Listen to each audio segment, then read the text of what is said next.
¿Ok? ¿Ya lo encontramos? Amén. Dice así desde capítulo 4, verso 1. En otras palabras, mientras el heredero es menor de edad, en nada se diferencia de un esclavo, a pesar de ser dueño de todo. Al contrario, está bajo el cuidado de tutores y administradores hasta la fecha fijada por su padre. Así también nosotros, cuando éramos menores, estábamos esclavizados por los principios de este mundo. Pero cuando se cumplió el plazo, Dios envió a su Hijo, nacido de una mujer, nacido bajo la ley, para rescatar a los que estaban bajo la ley, a fin de que fuéramos adoptados como hijos. Ustedes ya son hijos. Dios ha enviado a nuestros corazones el Espíritu de su Hijo que clama, Abba, Padre. Así que ya no eres esclavo, sino hijo. Y como eres hijo, Dios te ha hecho también heredero. Oremos. Padre Celestial, gracias una vez más por darnos esta oportunidad de estudiar tu palabra. Estamos aquí, Señor, con humildad pidiendo que tu ayuda para aclarar y para iluminar estas verdades y también, Señor, para que sean reales en nuestras vidas.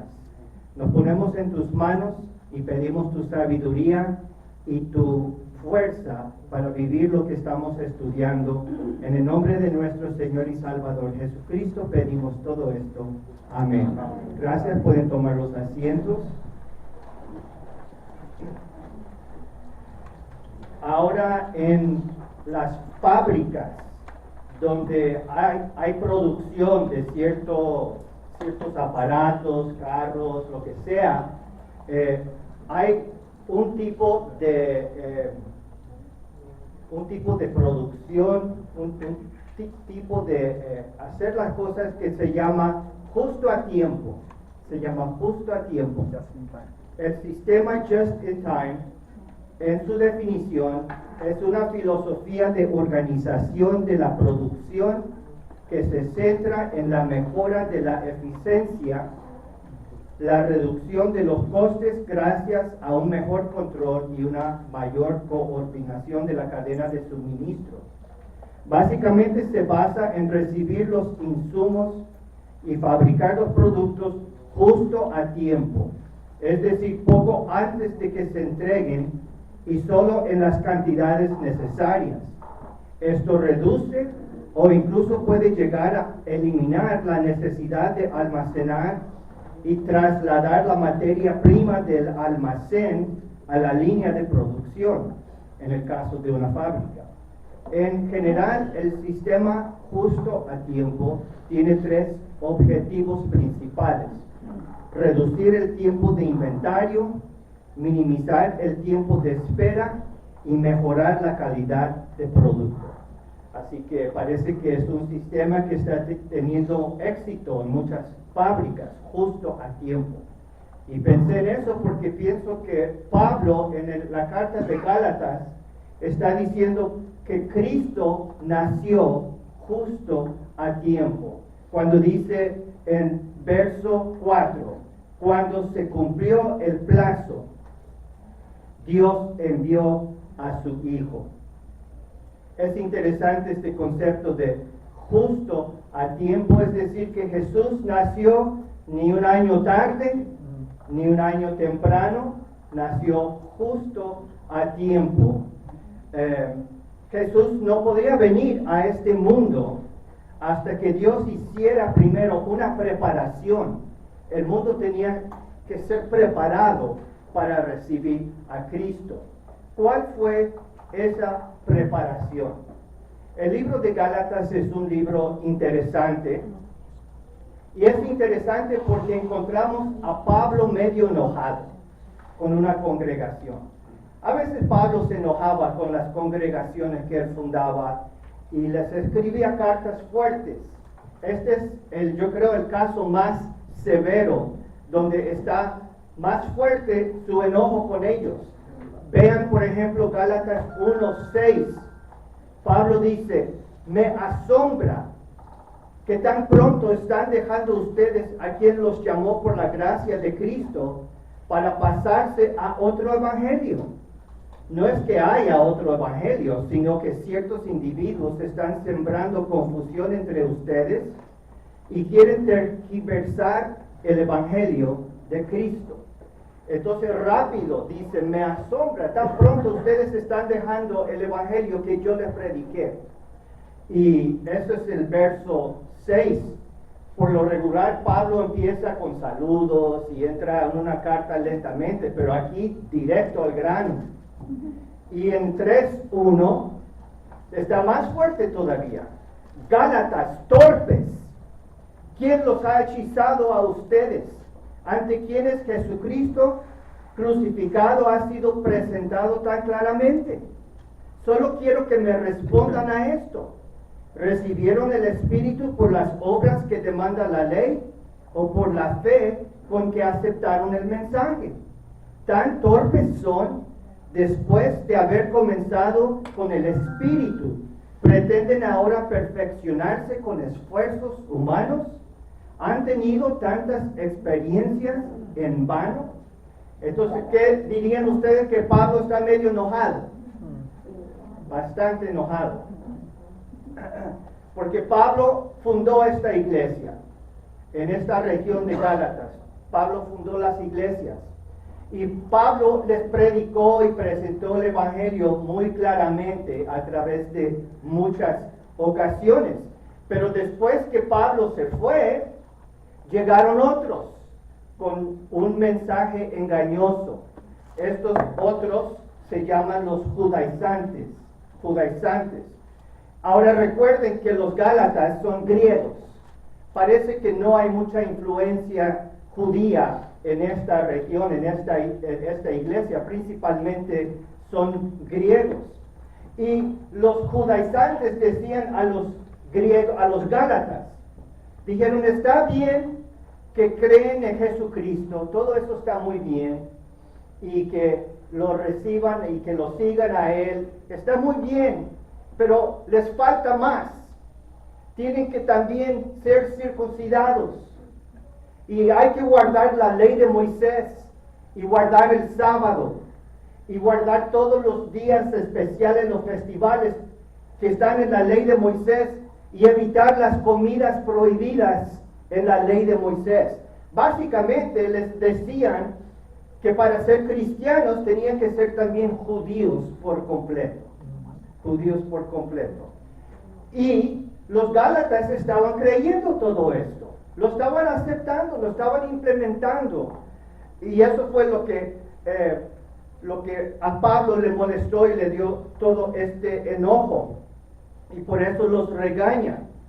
Pablo les explica que la ley de Moisés no es necesario para un cristiano, porque la ley de Moisés fue parte de una preparación.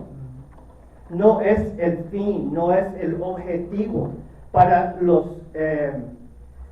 gentiles, ya que Cristo nació, murió, resucitó. Ya la ley de Moisés no tiene nada que ver para el cristiano, para los gentiles, volver atrás y recibir la ley de Moisés, porque Jesús nació justo a tiempo.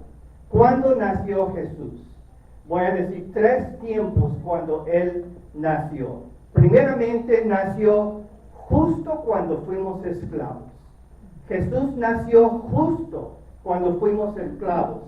Entonces, en verso 1 de Gálatas 4, dice, en otras palabras, mientras el heredero es menor de edad, en nada se diferencia de un esclavo, a pesar de ser dueño de todo. Al contrario, está bajo el cuidado de tutores y administradores hasta la fecha fijada por su padre. Así también nosotros, cuando éramos menores, estábamos esclavizados por los principios de este mundo. Entonces Pablo se refiere a algo común en ese tiempo, y es igual hoy en día también.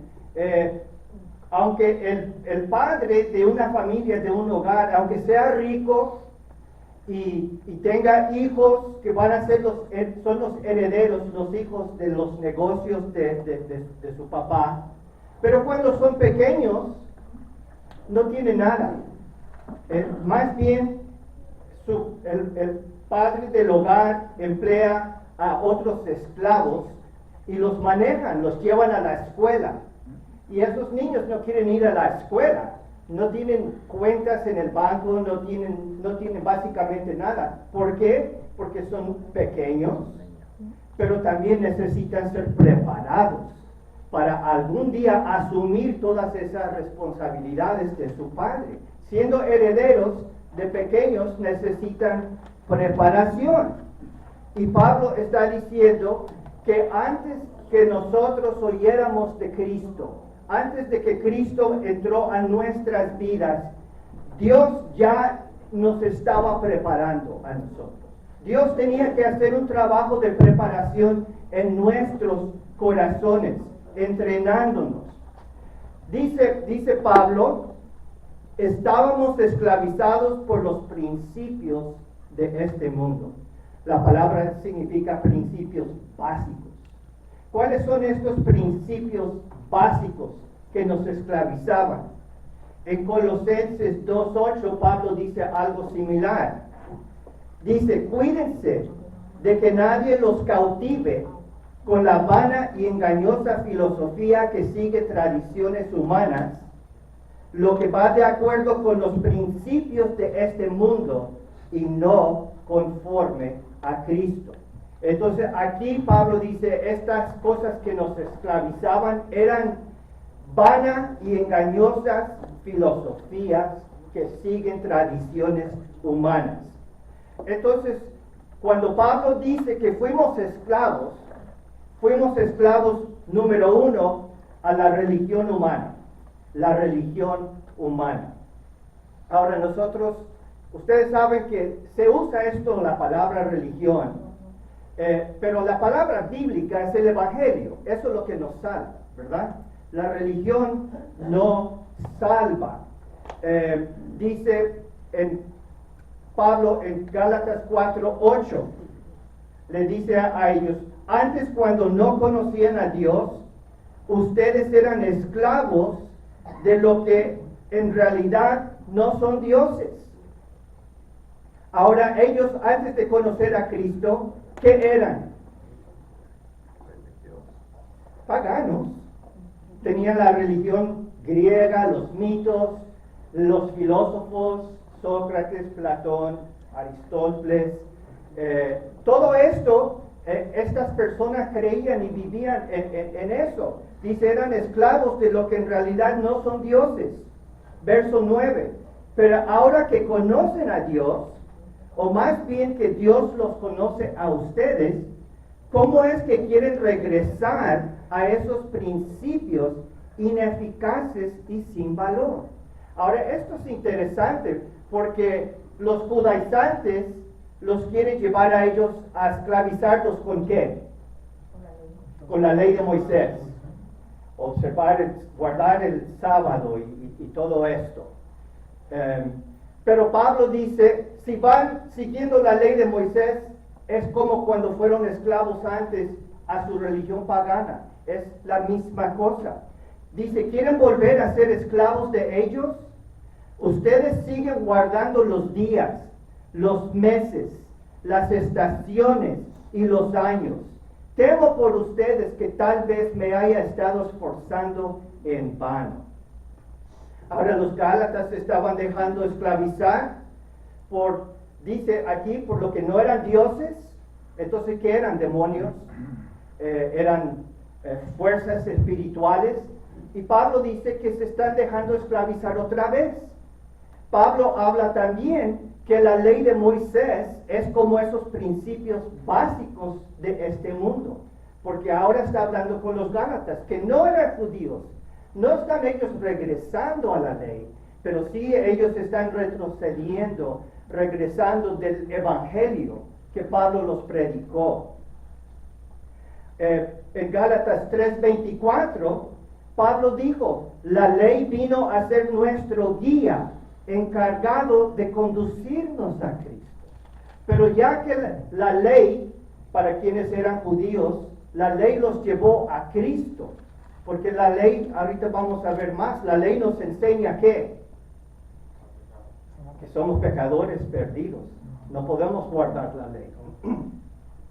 Entonces cualquier religión que tiene aspectos como tradiciones humanas, filosofías, énfasis en reglas, ritos, métodos religiosos, lugares religiosos, actos religiosos, días especiales, calendarios religiosos. Los Gálatas antes observaban la ley pagana, la religión pagana, una religión inspirada por demonios, con sus altares y sus sacrificios y ritos engañosos. Ahora se están dejando esclavizar por la ley de Moisés.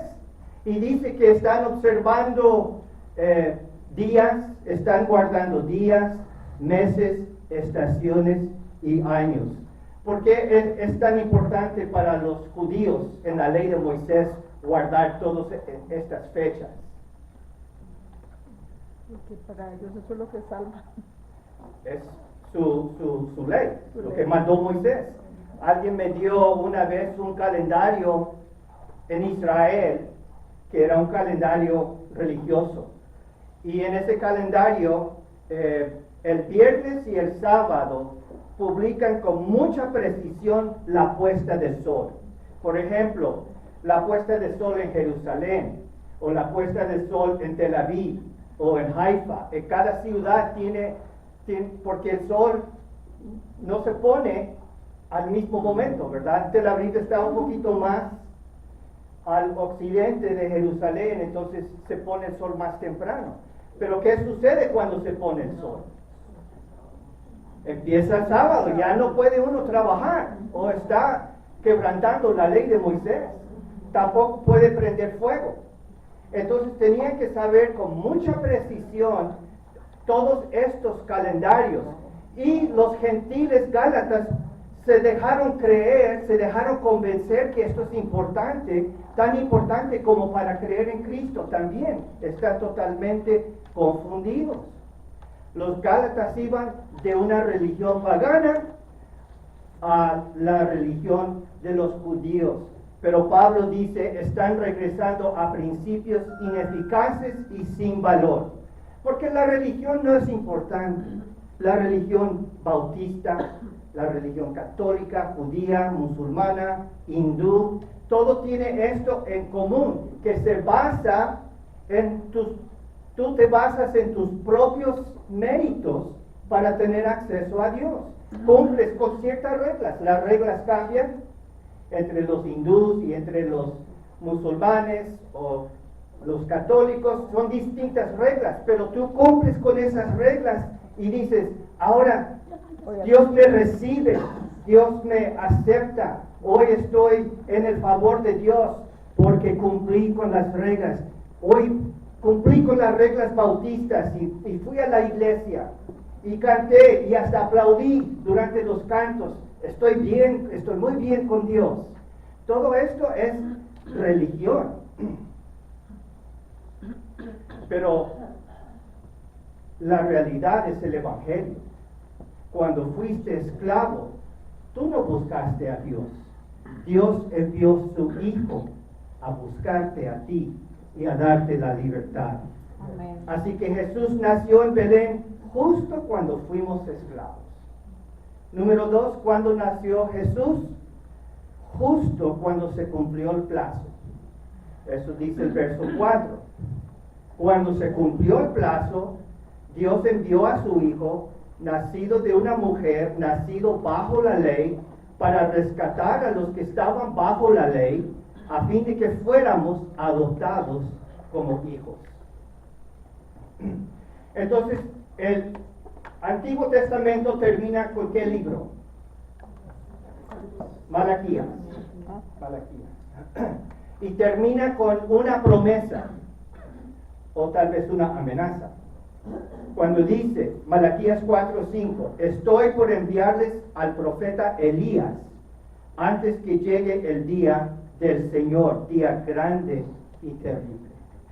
Primero viene el profeta Elías. Y de ahí, terminando el capítulo 4, Dios ya no habló más. Hubo 400 años de silencio, sin profeta, sin escritura, sin revelación. Ya Dios no habló más. La luz de la revelación se apagó. Y los judíos duraron centenares de años sin palabra nueva de Dios. Pero ¿qué estaba sucediendo en estos 400 años?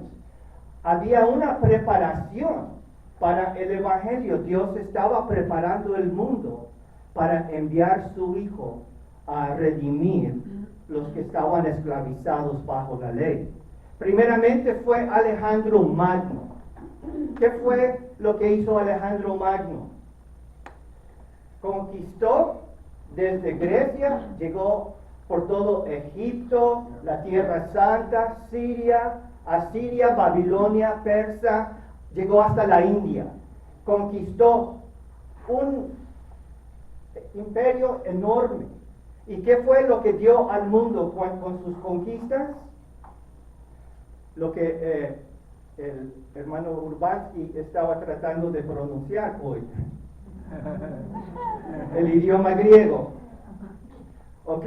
Esto fue grande, porque fue la primera vez que hubo un idioma internacional, que todo el mundo entendiera. Y cuando Mateo y Marcos y Lucas y Juan escribieron los relatos del nacimiento y la vida de Jesús, ¿en qué idioma escribieron? En griego. Así que esto fue grandísimo.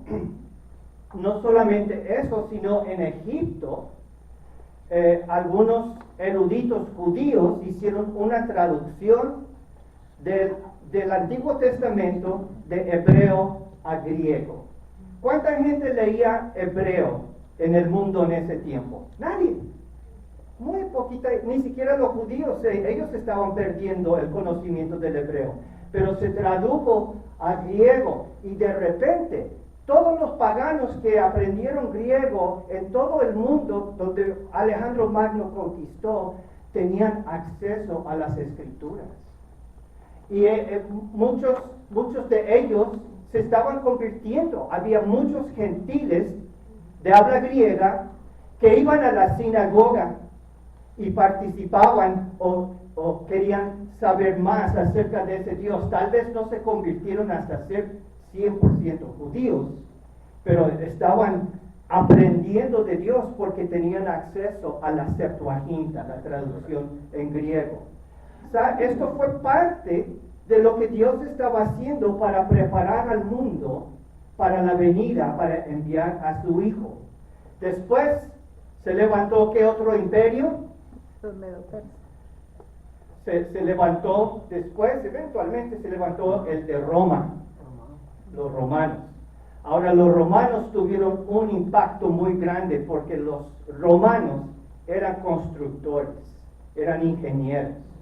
Habían implementado la filosofía y la matemática de los griegos para construir caminos,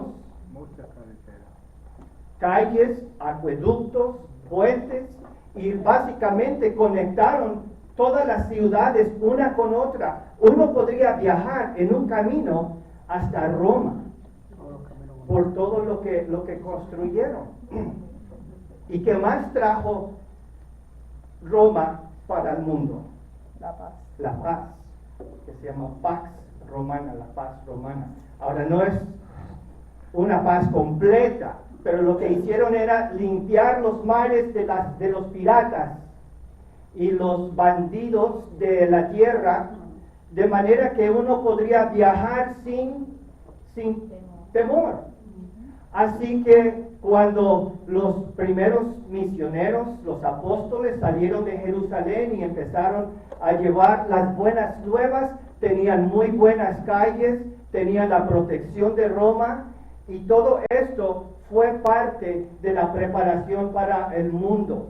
Dice en su comentario Warren Wiersbe, la expresión, el cumplimiento del tiempo de Gálatas 4:4, Se refiere al momento en que el mundo estaba providencialmente preparado para el nacimiento del Salvador. Los historiadores nos cuentan que el mundo romano se encontraba en gran expectación, esperando un libertador cuando nació Jesús.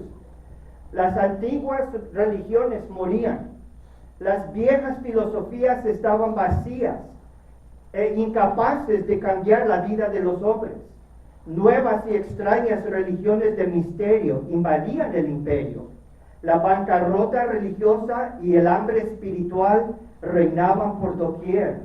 Dios estaba preparando al mundo para la llegada de su Hijo. Desde un punto de vista histórico, el propio Imperio Romano contribuyó a preparar al mundo para el nacimiento del Salvador. Los caminos conectaban ciudad con ciudad y todas las ciudades, en última instancia, con Roma. Las leyes romanas protegían los derechos de los ciudadanos y los soldados romanos velaban por la paz.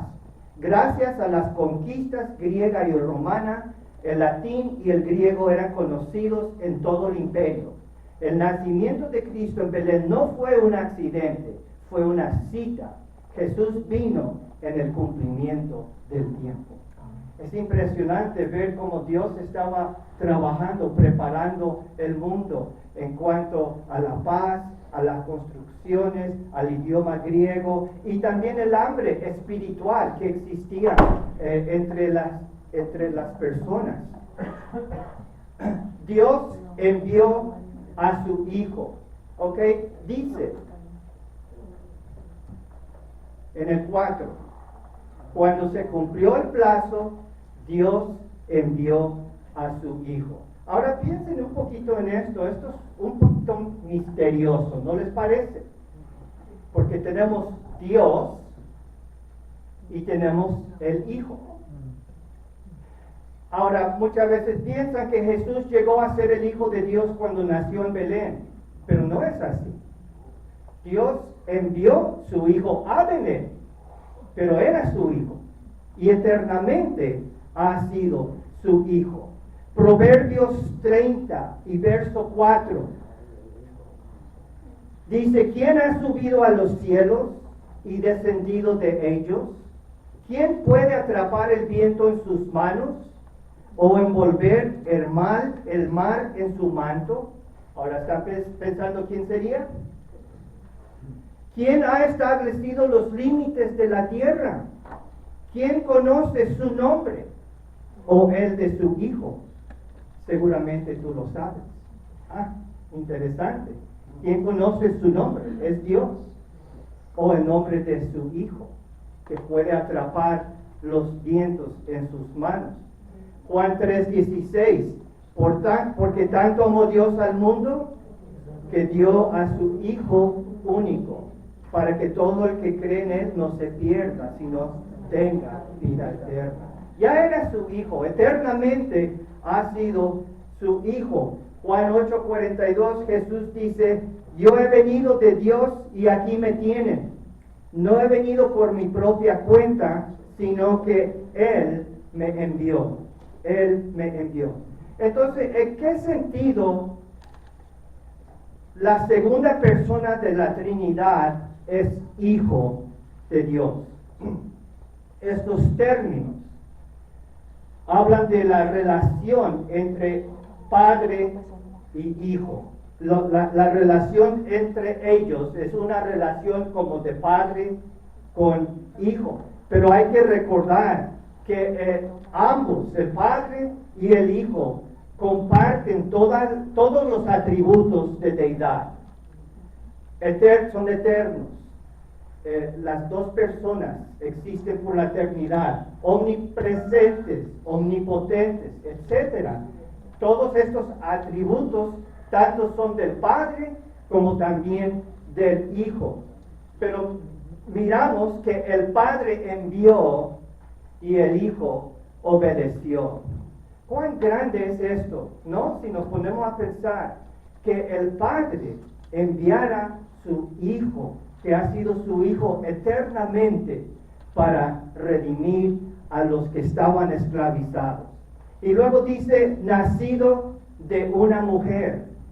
Esto también es un detalle importante. Ahora sabemos que Jesús nació, le dieron el nombre Jesús al nacer, lo cual significa la salvación es de Yahweh, la salvación es de Yahweh.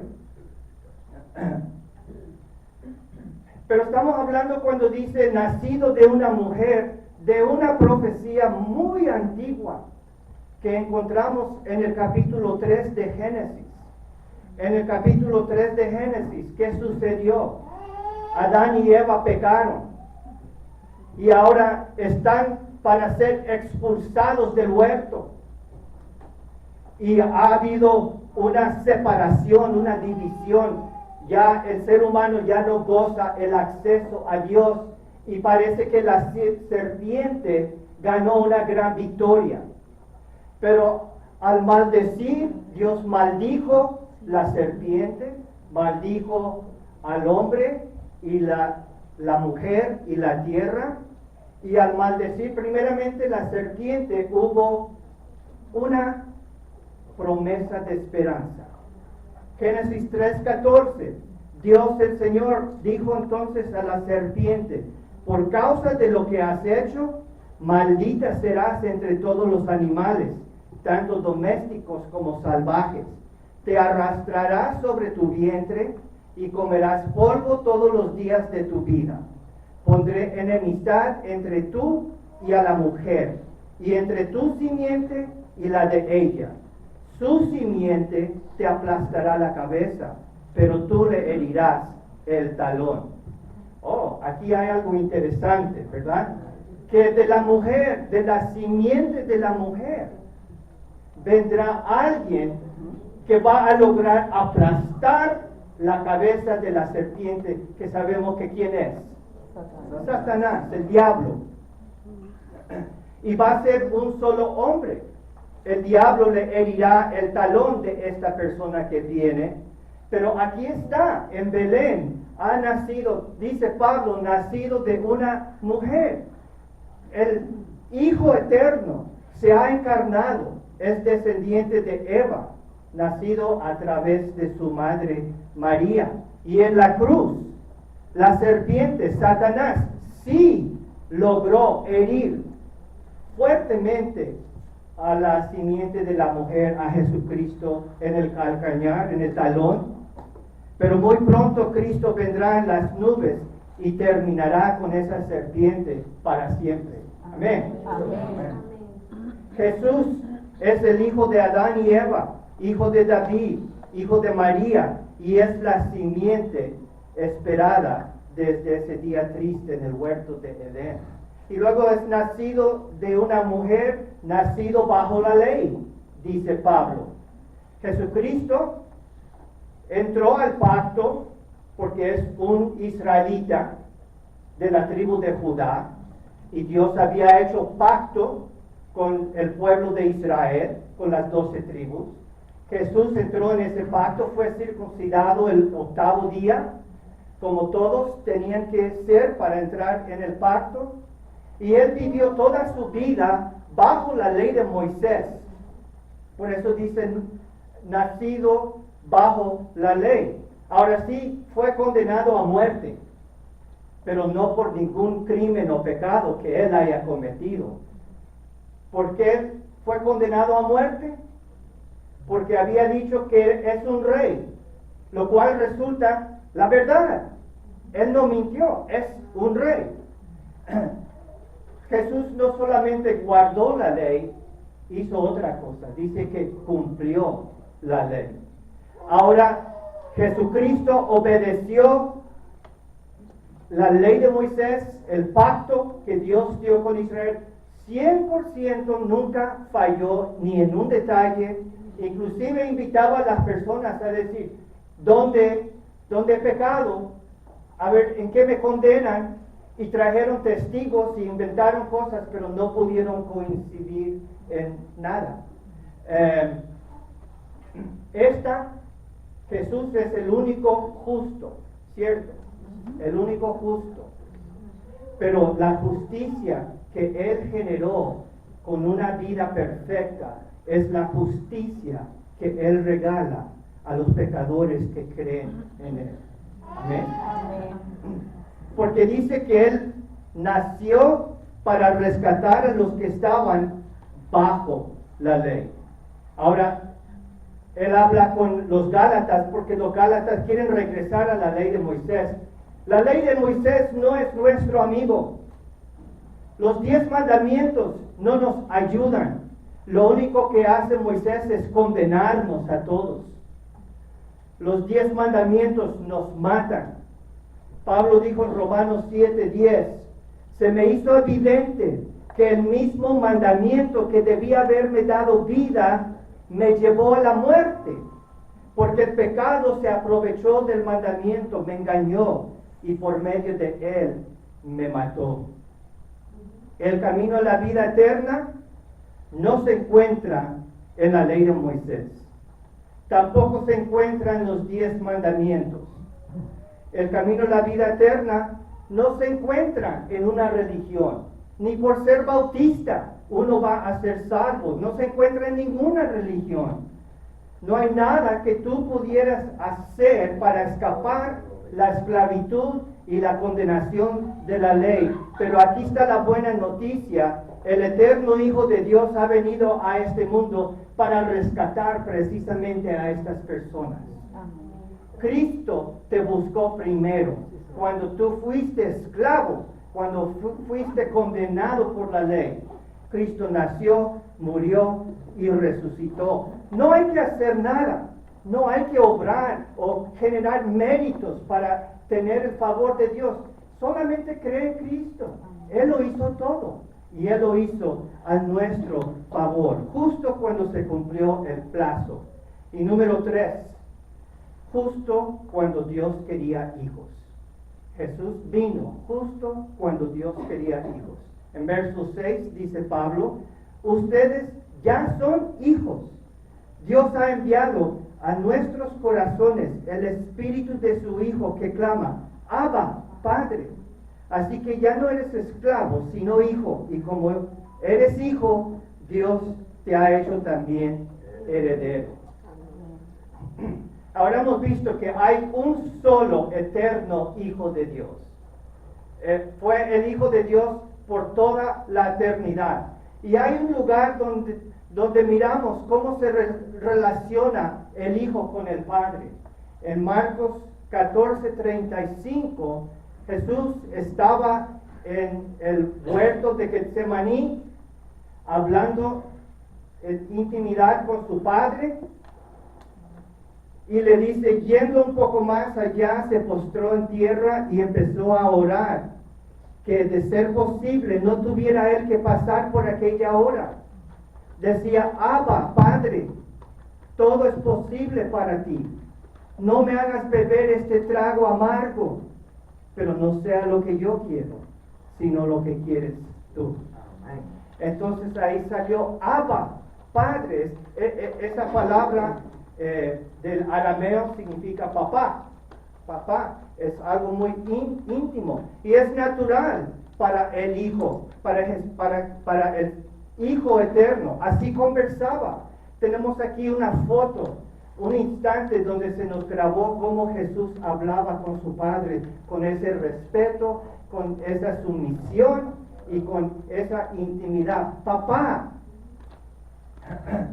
bajo la ley de Moisés, nadie podría decir a través de la ley de Moisés fue a ser hijo de Dios.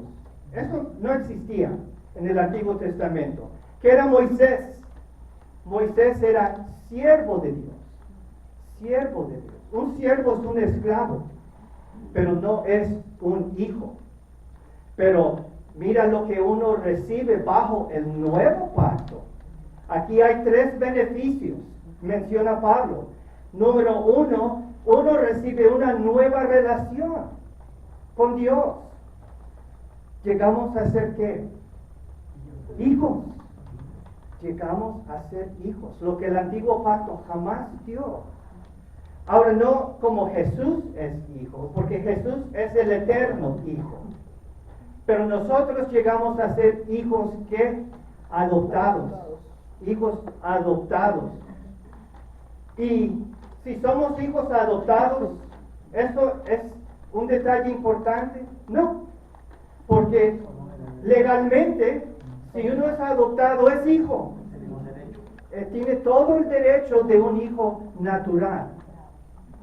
¿Puedes imaginar caminando por las calles de Roma siendo un huérfano o un esclavo, tratando de vivir por tu propia astucia, robando comida donde encontraras, sin que nadie se preocupara por ti, y de repente recibes la noticia: el hombre más rico en la nación te quiere adoptar como su propio hijo? ¿Y dirías? ¿Por qué lo haría? ¿A mí? ¿Cómo? Y luego vienen a llevarte a vivir en la mansión, todavía con la ropa sucia.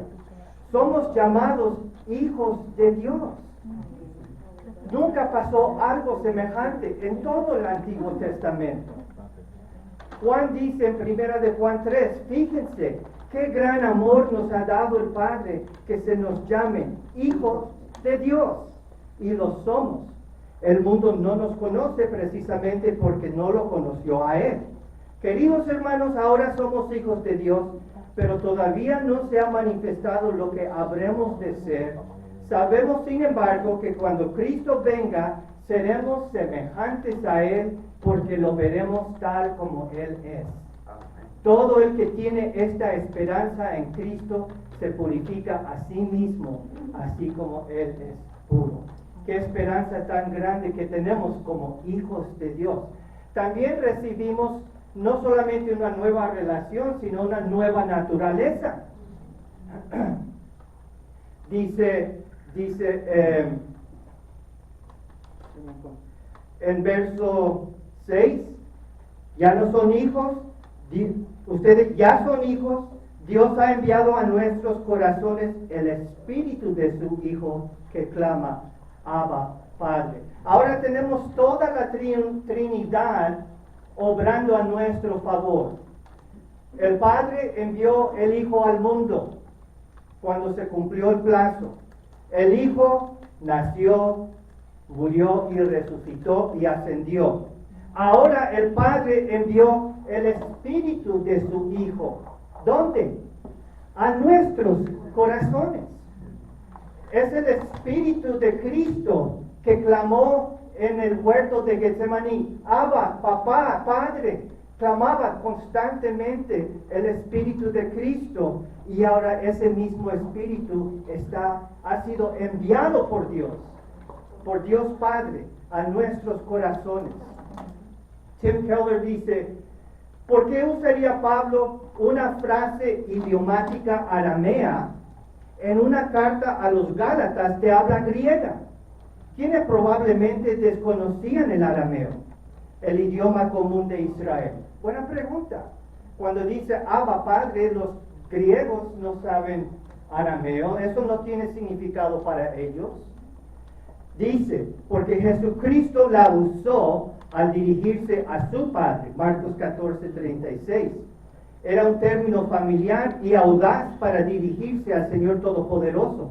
Así que cuando Pablo dice que debemos usarla, afirma vívidamente que hemos heredado legalmente los derechos de Jesús mismo. Podemos acercarnos a Dios como si fuéramos tan hermosos, heroicos y fieles como Jesús mismo. Todo lo que es suyo es nuestro. Hemos pensado que tenemos ese acceso, el mismo acceso a Dios que el Hijo Eterno tiene, y podemos acercar porque su justicia ha sido imputada a nosotros mismos. ¿Cuáles cambios vienen a nuestras vidas cuando el Padre envía el Espíritu de Cristo a nuestros corazones? Bueno, es el Espíritu de Cristo que clama Abba, Padre, y que nos hace clamar. Aprendemos a orar como Cristo oraba, a depender de nuestro Padre Celestial, a vivir como Cristo vivía. Y podemos tener una nueva confianza, porque en Romanos 8:15 Pablo dice: Ustedes no recibieron un espíritu que de nuevo los esclavice al miedo, sino el espíritu que los adopta como hijos y les permite clamar, Abba, Padre. El espíritu mismo asegura a nuestro espíritu que somos hijos de Dios. Tenemos esa confianza porque el espíritu está en nosotros, en nuestro corazón, clamando Abba Padre, enseñándonos a orar, a depender de nuestro Padre, y está diciendo, tú eres mío, tú perteneces a mí, yo ahora, tú eres un hijo. Recibimos una nueva relación, una nueva naturaleza y un nuevo futuro. ¿Cuál es ese futuro? De ser herederos, coherederos con Cristo Jesús. Romanos 8:17. Si somos hijos, somos herederos, herederos de Dios y coherederos con Cristo, pues si ahora sufrimos con Él, también tendremos parte con Él en su gloria. Otra vez el comentarista Tim Keller dice, la salvación de Jesús no es solo como recibir el perdón y la liberación del corredor de la muerte y la prisión. Entonces seríamos libres, pero por nuestra cuenta, abandonados a nuestro propio camino en el mundo, obligados a depender de nuestros propios esfuerzos si queremos alcanzar el éxito.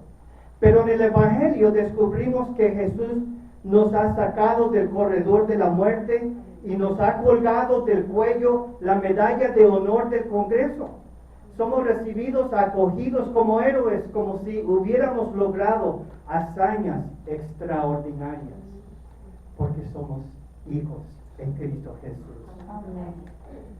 Justo cuando Dios quería hijos. Vamos a llegar a terminar este mensaje, porque lo que sigue después de Pablo, que Pablo escribió esto, Pablo les dice a los Gálatas en 4:8, antes, cuando no conocían a Dios, Gálatas, ustedes eran esclavos de lo que en realidad no son dioses, pero ahora que conocen a Dios, o más bien que Dios los conoce a ustedes, ¿cómo es que quieren regresar a esos principios ineficaces y sin valor?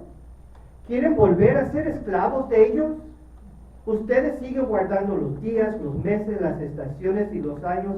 Temo por ustedes que tal vez me haya estado esforzando en vano. Ahora, en tiempo de Navidad, estamos recordando este verso. Cuando se cumplió el plazo, Dios envió a su Hijo, nacido de una mujer, nacido bajo la ley, para rescatar a los que estaban bajo la ley, a fin de que fuéramos adoptados como hijos. Pero como Pablo escribió a los Gálatas, no es automático. Muy fácilmente nosotros podemos perder estas realidades, olvidar las realidades y volver a vivir como esclavos. Después de oír las buenas nuevas, los Gálatas estaban volviendo a relacionarse con Dios como esclavos y no como hijos, tratando de ganar el afecto de Dios a través de guardar la ley, dependiendo de sus propios méritos en vez de los de Cristo, viviendo como un hijo pródigo, lejos de nuestro Padre Celestial, viviendo como huérfanos, cuando nuestro Padre es bueno y es rico y cuida de sus hijos, o creyendo las enseñanzas falsas en vez de creer el Evangelio puro. En esta temporada de Navidad celebremos el hecho que el Padre envió a su Hijo para que fuéramos nosotros adoptados como sus hijos. Dios les bendiga y gracias. Vamos a ponernos de pie. Padre Celestial, gracias por recordarnos estas verdades. Gracias por enseñarnos, Señor, cuán grande es de poder tener ese título, hijos tuyos, Señor. No lo merecemos, pero ayúdanos a vivir conforme a esta realidad y no retroceder como lo hicieron los Gálatas. Ayúdanos a seguir adelante en esta nueva realidad. Te agradecemos y te damos la honra y la gloria. Amén.